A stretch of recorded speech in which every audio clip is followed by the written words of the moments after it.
पिछले क्लास में हम मनी बिल के बारे में चर्चा किए थे। टोटल इंडियन पार्लियामेंट्री सिस्टम में 3 बिल है। एक मनी बिल है, दूसरा है ऑर्डिनरी बिल्स। एनी मेंबर में इंट्रोड्यूस। ये ऑर्डिनरी बिल पास करने के लिए जो चाहिए, यहाँ जो इलेक्टेड मेंबर्स से लोकसभा में और राज्यसभा में भी है, इनमें से किसी को भी ये ऑर्डिनरी बिल है, मामूली बिल है। ऑर्डिनरी बिल बोले तो एक इतना बड़ी बात नहीं है। वो हिंदुस्तान के डेवलपमेंट के लिए किसी को भी इसके बारे में बोल सकता है। मनी बिल पास होने के लिए वो लोकसभा में ही पास करता है और लोकसभा का रूलिंग पार्टी उसको इंट्रोड्यूस करता है। लेकिन ये ऑर्डिनरी बिल पास करने के लिए रूलिंग पार्टी होने की भी ज़रूरत नहीं, लोकसभा होने की ज़रूरत नहीं है। किसी को भी कोई एक एमपी इसको इंट्रोड्यूस कर सकता है। दूसरा, कैन इंट्रोड्यूस इधर इन लोकसभा और इन राज्यसभा। मनी बिल लोकसभा से पास होता है, लेकिन ये लोकसभा में का कोई एक एमपी को इंट्रोड्यूस कर सकता है, राज्यसभा के एमपी को भी इंट्रोड्यूस कर सकता है।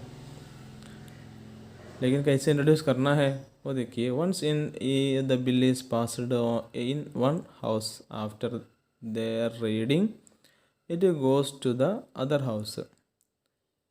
अगर राज्यसभा का एक एमपी इंट्रोड्यूस किया और वहाँ का चर्चा के बाद ये बिल पास हो तो फिर ये कहाँ भेजना है, ये बिल को राज्यसभा लोकसभा भेजना है। अगर लोकसभा से ऐसा हुआ तो राज्यसभा भेजना है। तो एक हाउस से पास हो तो दूसरा हाउस भेजना है।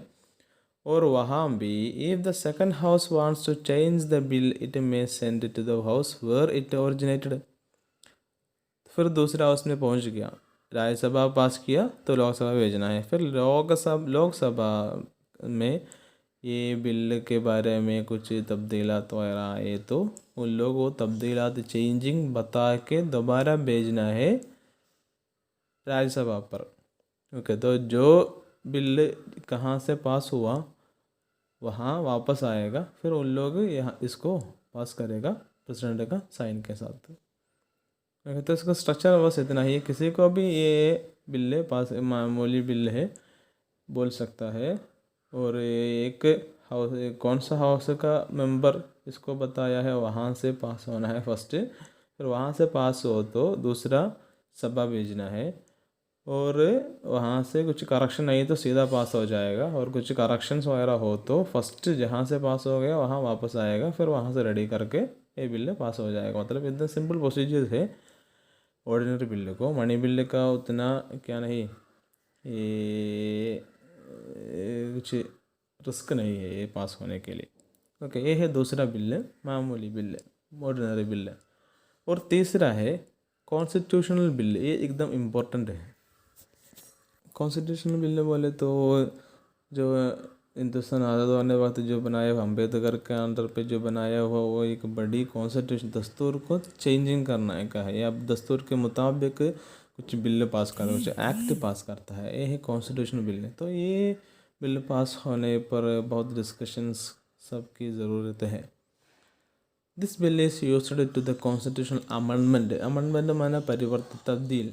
ओके, कॉन्स्टिट्यूशन अमेंडमेंट करने के लिए बिल यूज़ करता है। मतलब कॉन्स्टिट्यूशन में जो बनाया हुआ एक कानून को चेंज करने के लिए कॉन्स्टिट्यूशन बिल कहता है। तो एक कानून चेंज करना हो तो वो कानून बोले तो आप लोगों को मालूम होगा 3 साल से बनाया हुआ दुनिया का सबसे बड़ा दस्तूर, हिंदुस्तान का दस्तूर, वो दस्तूर को चेंज करने वक्त बहुत ज़्यादा सोच की और चर्चा की ज़रूरत है।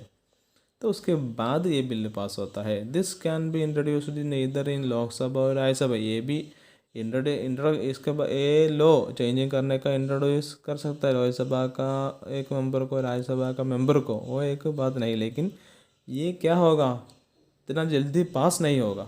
ये बिल पास होने के थोड़ा देर होगा, उसके बाद डिस्कशन ऐसा बहुत बार बार डिस्कस करने के बाद ही ये होता है।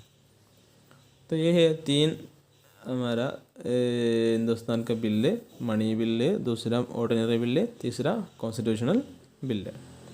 ओके,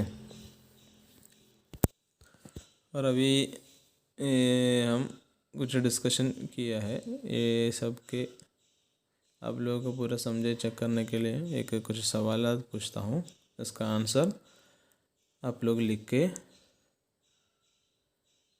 भेजना है।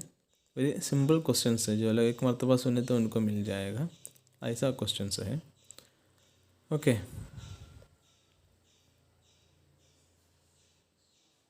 First one, who controls and guide the government? Second, which is the supreme law making institution in India? Third, what are the various type of bills? Fourth, how are the member of Lok Sabha elected? Fourth, how are the members of Rajya Sabha elected? Last, which one house of parliament is more powerful? Okay, what else is questions है, इसका answer very simple है, लिख के रखिए और लिखने के बाद भेजिए। ओके।